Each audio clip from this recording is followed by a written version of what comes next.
Udah nggak heran dong kalau sering dengar kabar ada suami yang main gila sama wanita idaman lain selain istri sahnya. Tapi informasi yang cukup bikin tercengang satu ini berasal dari negeri Gajah Putih, Thailand. Gara-gara kepincut sama ladyboy alias, taulah ya. Jadi yang katanya tercantik di wilayah itu, seorang pengusaha rela ninggalin istri sahnya demi sama ladyboy. Kesambet bos. Negara Thailand memang diketahui memiliki banyak identitas gender. Pasalnya, di negara tersebut pemerintah memperbolehkan warganya untuk mengubah gender mereka. Oleh karena itu, tak mengherankan bila banyak laki-laki yang memutuskan diri untuk melakukan transgender hingga disebut ladyboy.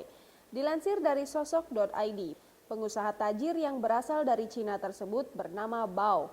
Ia rela menceraikan istrinya demi mengejar cinta seorang ladyboy asal Thailand bernama Rinrada Turapan, atau yang di negara asalnya lebih dikenal dengan sebutan Yoshirin.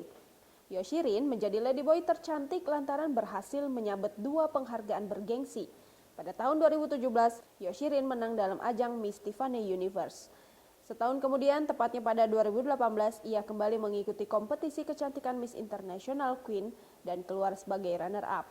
Sementara itu, kisah cinta mereka dimulai ketika Bao melakukan perjalanan bisnis ke Thailand. Saat itulah Bao bertemu dengan Yoshirin dan langsung jatuh cinta pada pandangan pertama. Usai pertemuan itulah perasaan mereka berkembang hingga Bao memutuskan untuk menikahi kekasihnya yang seorang transgender. Tak tanggung-tanggung bahkan Bao sampai menceraikan istri sahnya loh yang seorang perempuan tulen. Kendati dipandang aneh oleh masyarakat, Bao pun tidak peduli. Ia tetap menikahi Yoshirin dan tidak berniat menceraikannya.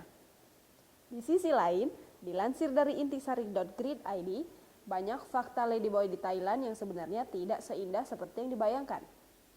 Salah satunya adalah perihal kehidupan seks wanita transgender, sehingga hal itu bisa menyebabkan penularan penyakit seksual dengan penularan tinggi. Tak hanya itu, seorang ladyboy di Thailand juga masih diharuskan melakukan wajib militer. Saat wajib militer, para ladyboy akan berjejer untuk mendapatkan formulir pendaftaran. Pada bagian inilah yang membuat ladyboy tidak nyaman. Pasalnya, setelah dipanggil, mereka disuruh melepaskan pakaian seperti pria pada umumnya. Kendati banyak fakta yang tidak menyenangkan, rupanya ada seorang pria tajir yang kepincut dengan pesona seorang ladyboy tercantik di Thailand.